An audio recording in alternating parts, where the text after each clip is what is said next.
嗨，大家好，我是躺平叔，今天是2026年5月6号。这一期咱们聊聊智慧城市，聊一聊这個地方借錢舉債搞智慧城市造成了嚴重浪費。這個不是我說的，咱們聊的這個內容它是有來源的，這就是刊登在2026年第8期半月談一篇報道。這個半月談大家知道吧，享有中華第一刊的美譽，那是喉舌中的喉舌。半月談它的報道標題叫7個項目6個停，也是7個項目6個都停了。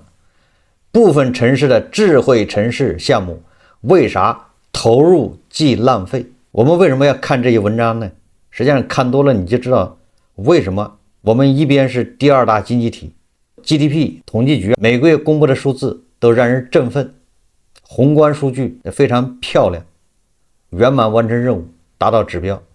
但是韭菜牛馬感覺不到輕鬆，是壓力越來越大，越來越累，越來越焦慮，身體越來越差。這問題出在哪兒？我們看這些報道多多少少知道問題可能出在哪兒，這不是全部答案，這是答案的一部分。這個半月談的文章說，半月談記者近期在貴州某縣調研得知，你看又是貴州，前2天咱們節目介紹的還是半月談報道的，貴州某個縣一年稅收4個億，一年發工資要發26億，這26億裡面編外人員占4個億，這個有編制的公務員編內要占22個億，這22個億裡面退休的這個占2個億還是3個億這樣的。他一個縣一年的財政收入就4個億，發工資要發26個億，你說怎麼弄？如果這城市這樣的縣他還搞智慧城市，那不是雪上加霜嗎？這個半月談說，他說當地投資8000多萬元的智慧城市項目建成後不久便出現硬件失修、軟件停運現象。梳理發現，類似情況並非個例。隨着數字化轉型加速，智慧城市建設在全國範圍內快速推進。但如此同時，重建設輕實效的重形式輕應用的問題開始顯現，部分城市的智慧城市項目陷入建成即閒置，投入即浪費的困境。業內人士認為，縣級城市的智慧城市項目閒置率更高，大量財政資金和社會資本投入後未能發揮應有效益，成為基層治理的突出問題。理清債權債務關係，加強資產盤活，提升政府項目管理能力，防止資源浪費成為當務之急。文章說，轟轟烈烈上馬，悄無聲息停擺。智慧城市項目是貴州某縣於2016年打造的重點項目，包含智慧平安、智慧城管、智慧社區、精準扶貧系統、智慧旅遊、公共信息共享服務平台、大數據體驗廳、智慧農業8個子項目，其中智慧農業未開發，實際開發7個子項目，7個子項目開發完了，6個停運，這叫什麼事？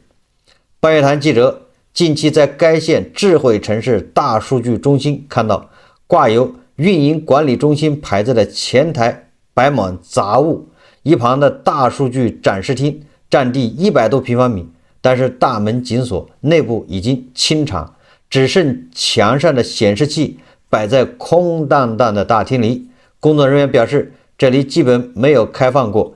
另一邊的綜合管理中心的大門敞開，擺放的2排辦公桌積滿灰塵，幾台電腦顯示器擺在桌上，電線、電腦主機散落在地。這個半月談還配了圖，這圖上面可以說是硬件都是挺好的，但是一片狼藉。在大數據展示廳前有一塊宣傳工會小程序的宣傳欄，半月談記者掃描宣傳欄上的2維碼，網頁顯示縣總工會線上服務平台小程序已於2023年12月25日暫停服務。再搜索智慧城市的多個小程序，發現均已停用。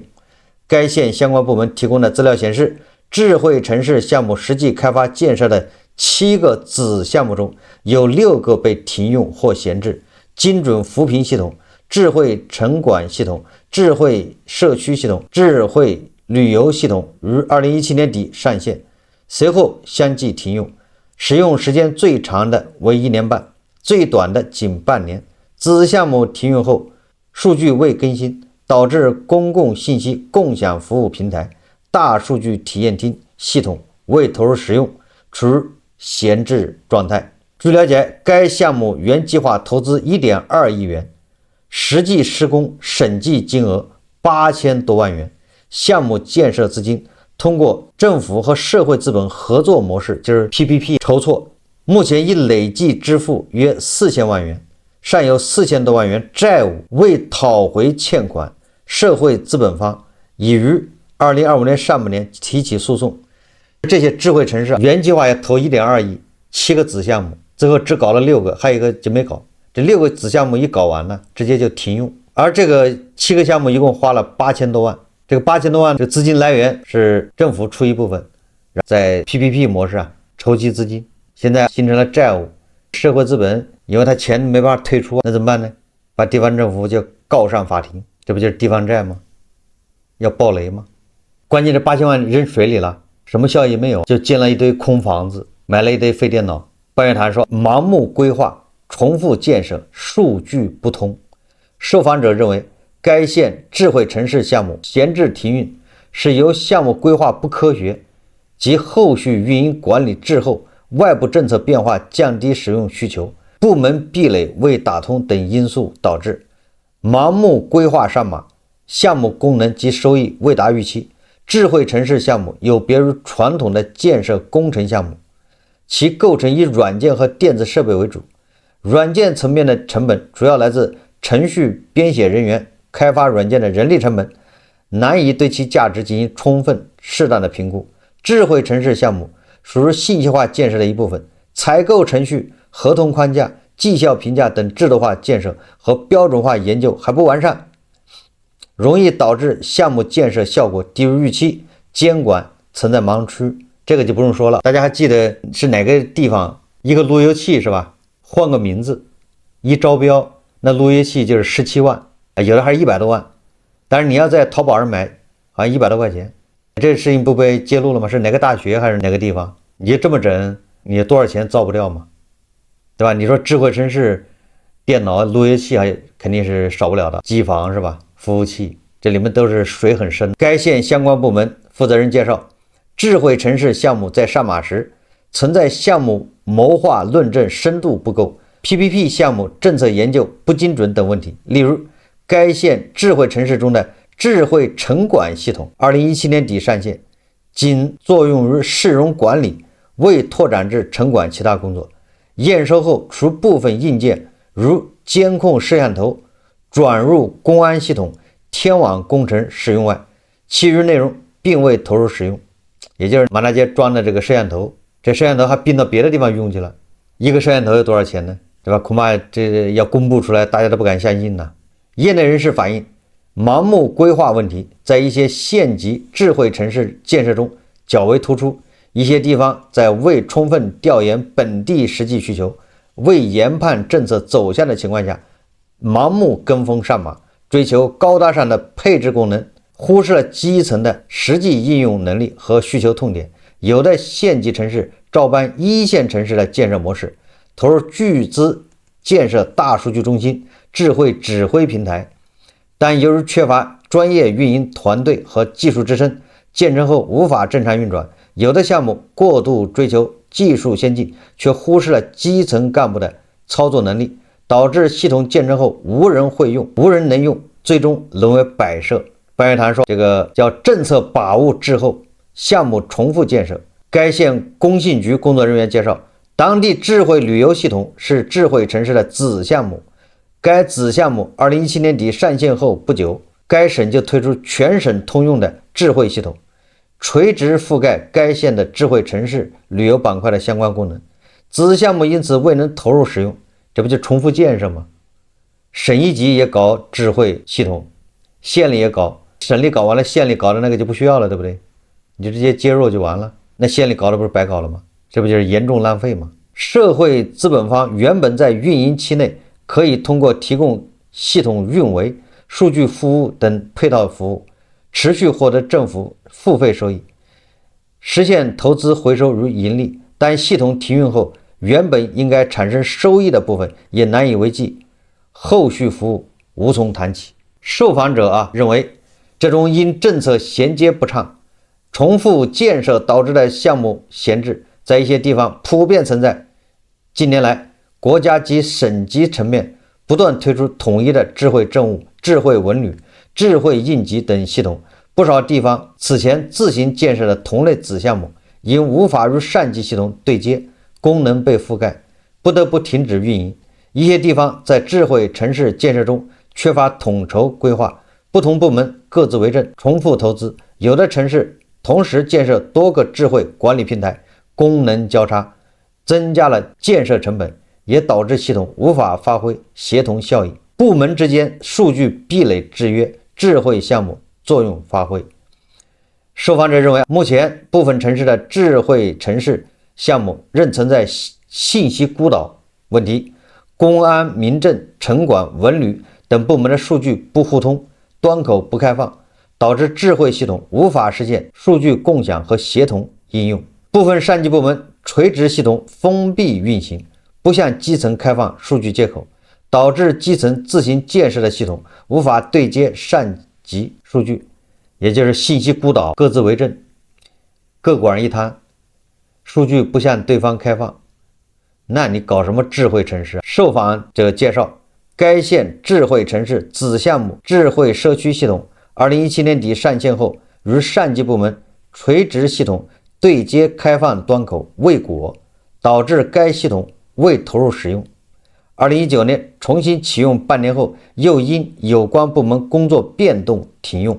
此外，精準扶貧系統2017年底上線試用，半年後縣扶貧辦反饋該系統與國家省級部門的垂直系統存在數據對接問題，也就是說你看數據對不上，上面說你這個地方已經脫貧了，當然自己統計的很貧困戶還不少，那怎麼弄？這不就打架了嗎？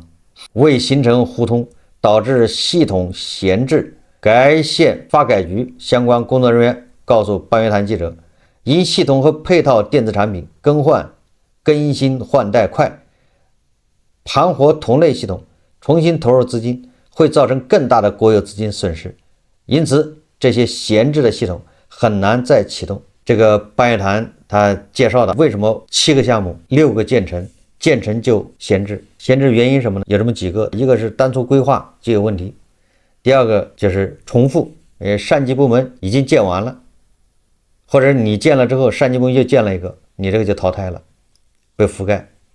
第三個就是信息孤島，就建完之後也沒什麼用，數據打不通，跟上级的没法对接，跟平级的其他部門數據也不能共享，還是孤島。數據孤島，你談得上什麼智慧？問題是什麼呢？問題是為什麼明明有這麼多問題還要花錢建設？這8000萬不就扔水裡了嗎？這是最大的問題，就是誰決策的？明明知道這玩意不行，為什麼還要把8000萬扔水裡，對吧？這個大家就知道，因為各個縣裡面的婆羅門就是靠這樣一個又一個的8000萬活着，他們不在乎建成之後是有沒有用，能不能產生什麼收益，這跟他沒關係。他們是叫工程談生肉，他們是靠工程活着，得有工程。把工程你簡單的理解成每个工程都是一種財富分配的形式，你要這麼理解就明白了。沒有工程，那大家怎麼賺錢？那就拿工資嗎？婆羅門吃什麼？婆羅門就需要這一個又一個的這樣的工程，這些工程至於是什麼智慧城市、智慧旅遊、智慧城管，還是老幹部療養中心，還是什麼廣場上的仿生椰子樹，這都不重要，重要的是工程，是要有錢。那大家通過這個工程層層扒皮，對吧？每個人賺自己該賺的那一部分，這就是一種分配形式，就是合理合法的把大頭的錢分到婆羅門的手上，不就是這麼一個事嗎？所以說你只要上面有什麼政策，他下面馬上就執行，馬上就找錢，馬上就發債、貸款、融資，反正這個錢由後面人去還唄，在位的這些人先把錢賺了，不就這個事嗎？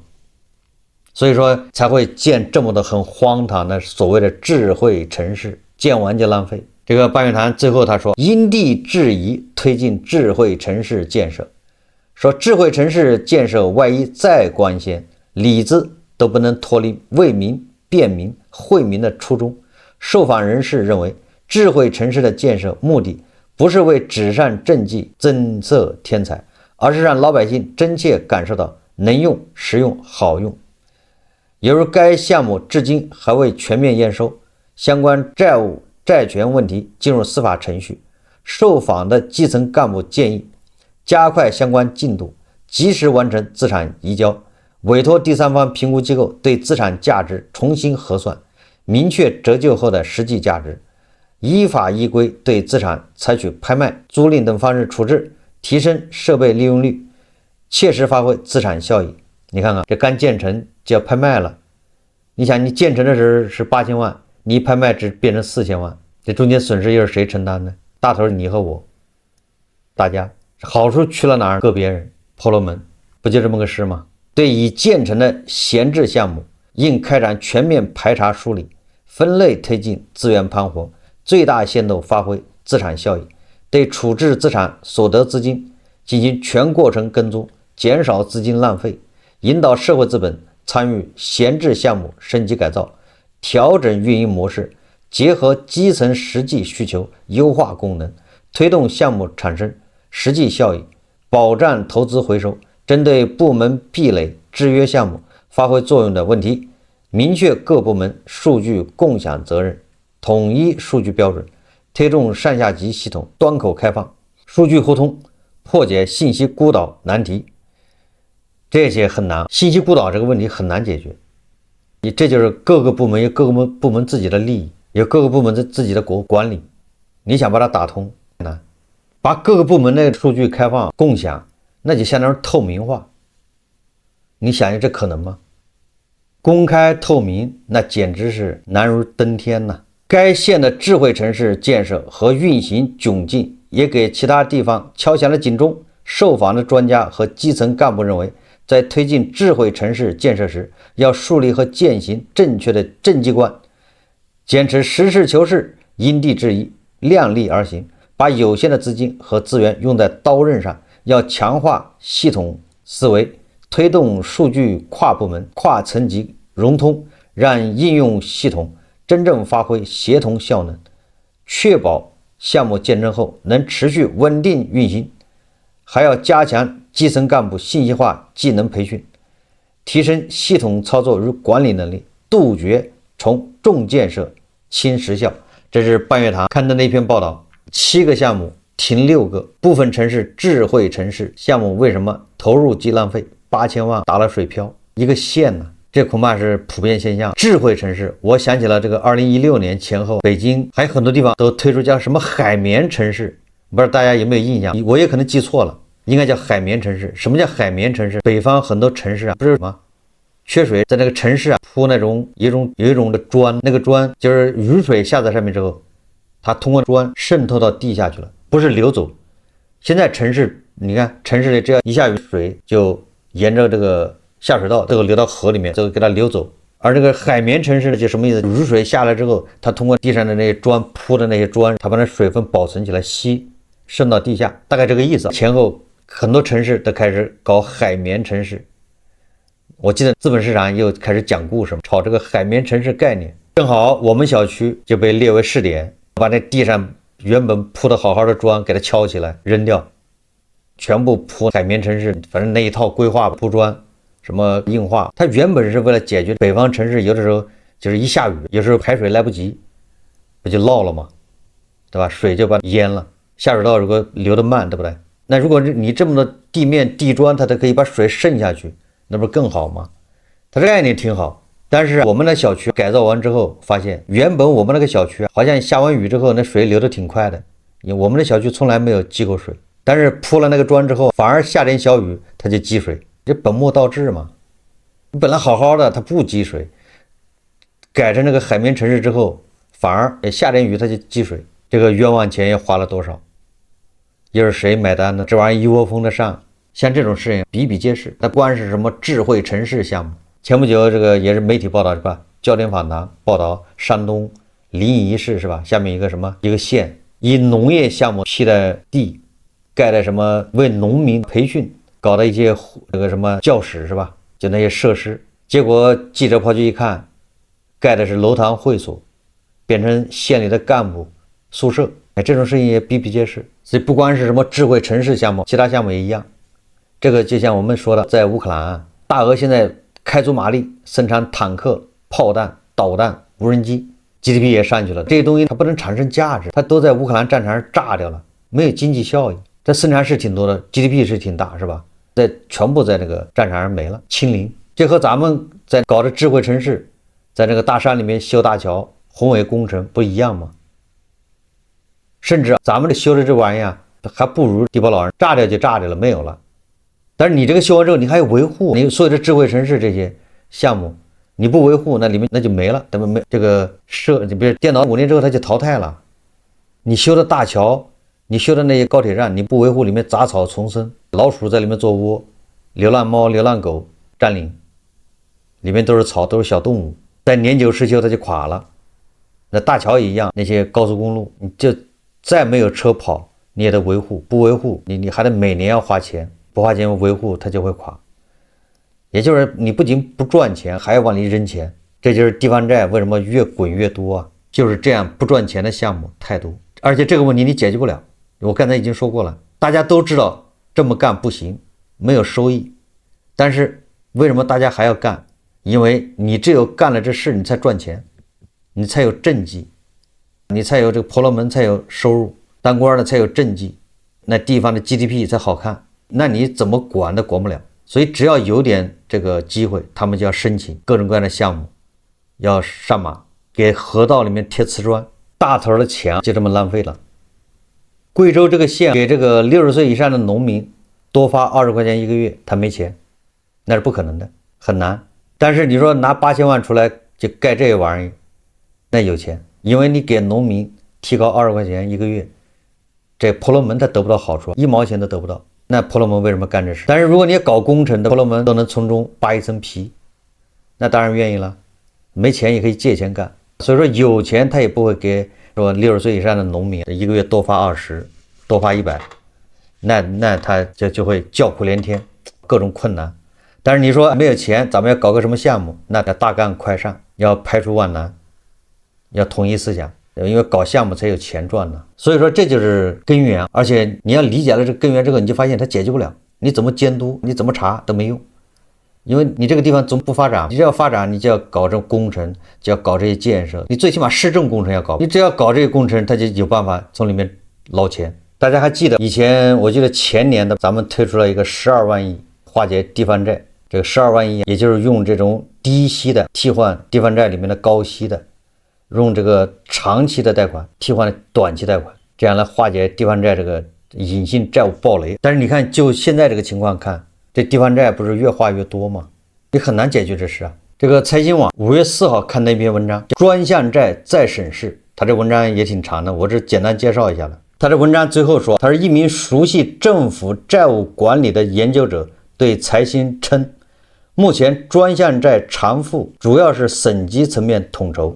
按規定，地方政府債券到期本金可以按一定比例接續，也就是發行再融資債券償還到期本金，就是借新還舊，發新債還舊債，本金是可以的，但是利息你得還了，你得找錢把利息給還上，就這個意思。近年來財政承壓，地方債到期本金借新還舊的比例均超過80%，你看看多嚇人吧。就是80%的這個債需要滾雪球，需要借新還舊，你別指望着還了，去借新還舊。地方債到期的利息則不能滾續，需地方財政籌措資金償還。地方政府債券利息償付和三保一樣，已成為地方尤其是市縣基層政府剛性支出。也就是說，你本金還不起就算了，反正本金你發新的債還舊的債，但是你利息你要想辦法還。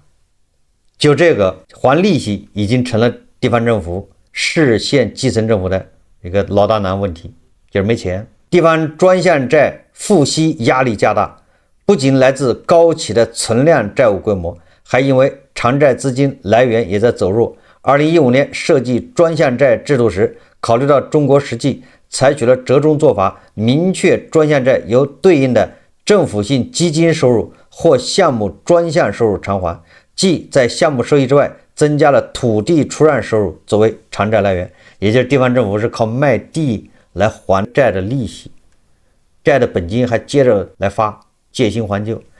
但是大家也知道嗎？那現在地方政府的土地賣不掉，那導致連利息都還不起。2021年下半年以來，房地產市場滑坡，土地出讓收入持續2位數下滑，至今未明顯企穩回升。地方申報專項債項目時，收益測算偏高，也就是申報項目的時候，那一定是天花亂墜。這個項目只要一上馬，那馬上就能賺錢，那收益簡直。但是一上馬之後，最後就是荒廢。這就是我說的嘛，你只要是大家有利潤在裡面，那一定是想方設法的去搞項目啊，爭取项目啊。至於說以後利息還不起，關我什麼事？什麼能不能產生收益？這個蔡新網說，他說這個專項債項目申報的時候，收益測算偏高，實際收益根本達不到，不是個別問題。也就是現在地方人申請專項債項目都是這麼玩。所以說我早就有結論了，這個地方債這麼畫是只會越畫越多，因為你們沒有把漏洞给它堵上，鍋底通了。你不是把鍋底给它堵上，你是說我往裡面多加水，加快一点，只要我速度夠快，這鍋裡總能攒下一點水，有什麼用呢？這是半月談他的報道，當然了，後面還是財經網的對專項債的一些報道。我想大家聽完之後，大概也知道牛馬為什麼總是覺得焦慮、失業、找不到工作、按揭貸款難還錢、不敢花钱。但是宏觀數據很漂亮。所以下一次統計局告訴你的可支配收入又漲了，你也不要自己去看你的存折，說我的收入是不是多了，沒有意義。你那個漲是別人替你漲了，婆羅門替你漲了。好，這期節目咱們就聊到這裡，感謝大家收看。如果喜歡我的節目，會訂閱轉發，也可以在下方留言評論，謝謝大家。